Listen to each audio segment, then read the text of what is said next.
अर्पणको सेवा हो। अनि यो पुरानो चर्चको लागि यो सेवा चाहिँ अन्तिम पनि हो।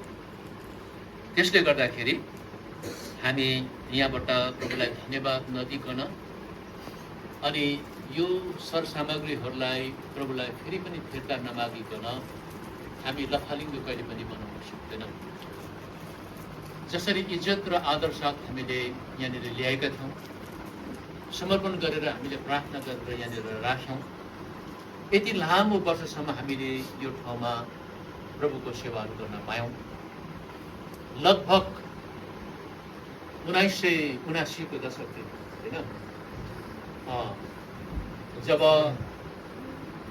हाम्रो यहाँ स्वर्गीय डोगेल नाम्चु, यहाँ हाम्रो नाम्चु फ्यामिलीको बाबु अनि उहाँकी आमा श्रीमती स्वर्गीय थुप्मित लेप्चा, जब उहाँहरूले वक बस्तीमा हुँदाखेरि प्रभुलाई पाउनुभयो, प्रभुलाई चिन्नुभयो, अनि त्यतिखेर उहाँहरू यो जग्गामा हुनुहुन्थेन, सायद उहाँहरू वकमा नै बस्नुभयो। सायद यहाँहरू कतिजना पनि वकमा जन्मनु भएको होला होइन, यहाँको कतिवटा स्वजन्महरू उतै भएको छ र धेरै वर्ष उहाँ प्रभुलाई पाइसकेपछि वकमा बस्नुभयो। उहाँको घर जग्गा जमिनहरू पनि थियो, उता पनि थियो, अहिले पनि कति छ र लामो समयसम्म प्रभुलाई ग्रहण गरिसकेपछि अब उहाँहरूको इच्छा भयो अब आफ्नै पैतृक थलो जहाँ नाम्चु फ्यामिलीको उत्थान भएको थियो, सुरु भएको थियो, त्यही जग्गामा नै जाउँ भनेर चाहिँ उहाँहरू सबै घर परिवार सबै वकबाट सरुवा भएर चाहिँ यो जग्गामा आउनुभयो। अनि यो जग्गामा आइसकेपछि अब यहाँनिर भर्खरै अब थुप्रो मण्डली थिएन, उता त सिएनआई चर्च थियो नाम्चीमा वकमा, तर यहाँ मण्डली थिएन। तर एउटै मण्डली यहाँनिर थियो, त्यो चाहिँ हो प्रेसिडेन्ट फ्री चर्च, जसले चाहिँ अब यो मण्डलीको सुरुवात गर्दै थियो। र उहाँ यो जग्गामा आइकन उहाँले यही मण्डलीको एउटा सदस्यता लिएर प्रेसिडेन्ट फ्री चर्चको एउटा सदस्य अथवा अस्थायी सदस्य भएर एउटा टेम्पोरेरी मेम्बरसिप भएर उहाँहरू धेरै वर्ष सेवा गर्नुभयो। र प्रभुले एउटा समय दिनुभयो कि अब हामी चाहिँ आफ्नै मण्डली सिएनआई चर्च नै अब हामी सुरु गरौँ भनेर चाहिँ यही गरामा होला भएन के हो कि कता हो अलिक मुनि होला है। अनि उहाँले एउटा सानो बाँसको गिर्जा बनाउनु भयो, भोटेबार बारेर माटोले लिपेर गोबरले लिपेर बनाउनु भयो, खरले छाएर। त्यतिखेर अब च्यादरहरू प्रशस्त पाउनु पनि धेरै गाह्रो पर्थ्यो, हुने खानेको घरमा त च्यादर हुन्थ्यो, तब साह्रै हुन्थेन पनि, प्रायः जस्तो खरको घरहरू। र एउटा सानो खरको घर बनाएर जसलाई समर्पणको प्रार्थना गरेर, त्यति बेला अहिले जस्तो धेरै मान्छे पनि भेला हुन्थेन, पास्टर आएको बेलामा डेडिकेसन प्रेयरहरू गरेर यो परिकारले सेवा यहाँनिर सुरु भयो। सायद त्यति बेला हाम्रो यहाँका पास्टर भयो रेभरेन्ड पिएचडी है, उहाँ नाम्ची प्रेसिडेन्टमा 7 वर्ष उहाँले काम गर्नुभयो र उहाँ हुनुहुन्थ्यो। अनि सेवा सङ्गति सुरु भयो। अनि विशेष यो सेवकाईको जग चाहिँ हाम्रो स्वर्गीय डोगेल नाम्चुद्वारा नै भएको छ। उहाँको श्रीमती थुप्मित लेप्चा अनि उहाँका छोराछोरीहरूबाट नै अब यो मण्डली स्थापना भयो र अहिलेसम्म यो मण्डली अब चलेर आएको छ। त्यति बेला थोरै विश्वासीहरू थिए, कति संसारमा छन्, कति अब स्वर्ग भइसके, कति परिवारहरू अन्य मण्डलीतिर पनि गए होलान्, यस्तै हुन्छ मण्डलीहरू।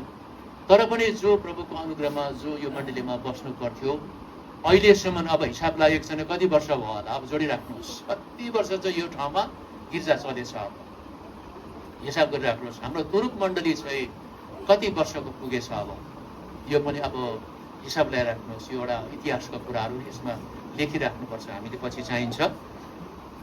त्यसले गर्दा अहिले अब हाम्रो स्वर्गीय डोगेल नाम्चु र स्वर्गीय थुप्मित लेप्चा संसारमा हुनुहुन्न, तर उहाँहरूले सुरु गरिराखेको, किनभने हाम्रो एल्ड्रो बाउचा साह्रै सुसमाचारमा बोझ भएको मान्छे, घरको छोराछोरीको वास्ताभन्दा पनि बेसी चाहिँ प्रभुको वचनको प्रचार गर्ने उहाँमा देखाएको हृदय थियो।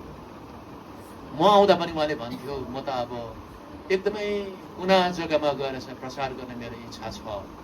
उहाँले चङ्गुमा पनि उहाँले नर्सिकिङमा पनि काम गर्नुभएको, नोकरी गर्नुभएको हो। अनि त्यहाँका मान्छेको चिन्ता कतिपल्ट उहाँले गर्नुहुन्थ्यो। यस्ता जातिहरू छन् जसले प्रभुलाई पाएको छैन, म त जानु पर्यो त्यो जग्गामा भनेर म कहिले कहिले जानुपर्ने हुन्थ्यो अनि प्रभुको वचन प्रचार पनि गर्नुहुन्थ्यो। र उहाँको चाहिँ स्थायी रूपमा उहाँ जाने एकदमै लामो समयसम्म काम गर्ने इच्छा थियो।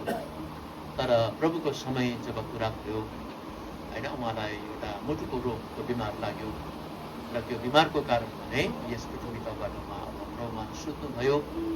अनि उहाँकी श्रीमती एल्डरिङ आमा, यहाँको आमा स्वर्गीय थुप्रित लेप्चा पनि उहाँलाई अलिकति हड्डीको बिमार भयो, स्पोन्डालाइटिसको बिमारहरू त्यो थुप्रैले हुँदाखेरि चाहिँ उहाँ पनि अब लामो जिउन सक्नु भएन र त्यही बिमारको कारणमा नै यस पृथ्वी तलबाट उहाँहरू भएको छ। तर एउटा कुरो याद गरौँ, उहाँले बसालिराखेको जग चाहिँ पावलले भनेको छ नि होइन, जग चाहिँ येशू ख्रीष्ट हुनुहुन्छ अनि पानी हाल्ने रोक्ने चाहिँ अरू छन् भनेर बताएको छ।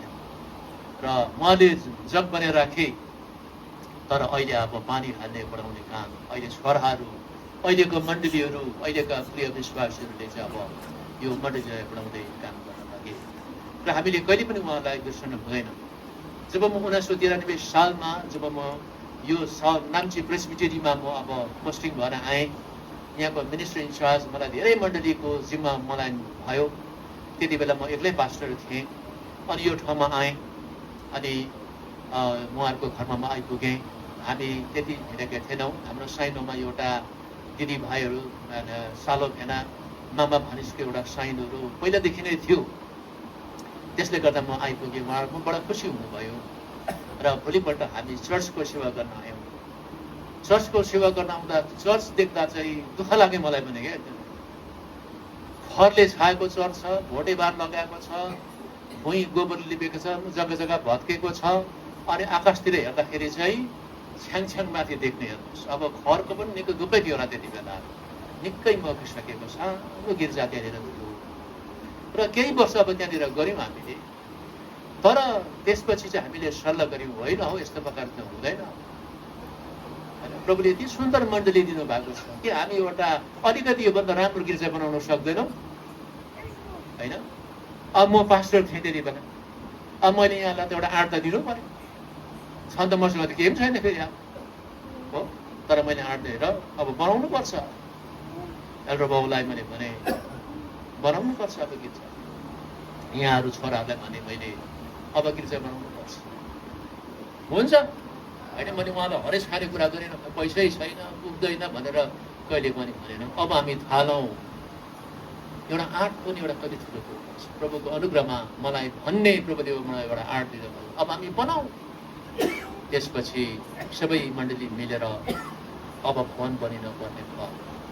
काठपाटहरू खोज्न थाल्यो, उता फरेस्टबाट काठहरू आउन थाल्यो, के जम्मा हुन थाल्यो, फन्डहरू अलिअलि रेज गर्न थाल्यौँ। मलाई याद छ मैले एकपल्ट गान्तोक काउन्सिल मिटिङमा यो चर्चको बारेमा मैले कुरा निकालेर इस्टिमेट पनि मैले दिएँ, यति लागतको चर्च बनिँदैछ। पैसा होइन अलिकति हाल त्यति बेला हाम्रो काउन्सिल पनि त्यति धनी थिएन फेरि हेर्नुहोस्। अब भर्खर सुरु भएको काउन्सिल, पैसा गाह्रै पर्थ्यो। तर पनि त्यति बेला चाहिँ अलिक हुने खाने मान्छे, अलिकति बलियो मान्छेहरू थियो हाम्रो काउन्सिल। मैले उहाँहरू अब संसारबाट उठिसकेँ। अनि मैले एउटा एल्डरबाट उठेर भने, अनि पास्टरको अनि के कस्तो के त्यहाँनिर चाहिँदैछ भन्दाखेरि चाहिँ मैले भने त्यहाँ दैलोको ऐनाहरू, के भन्छ खिड्कीको ऐनाहरू, कब्जाहरू चाहिएको छ पनि मैले भने। यस्तो यस्तो साना कुराहरू छ।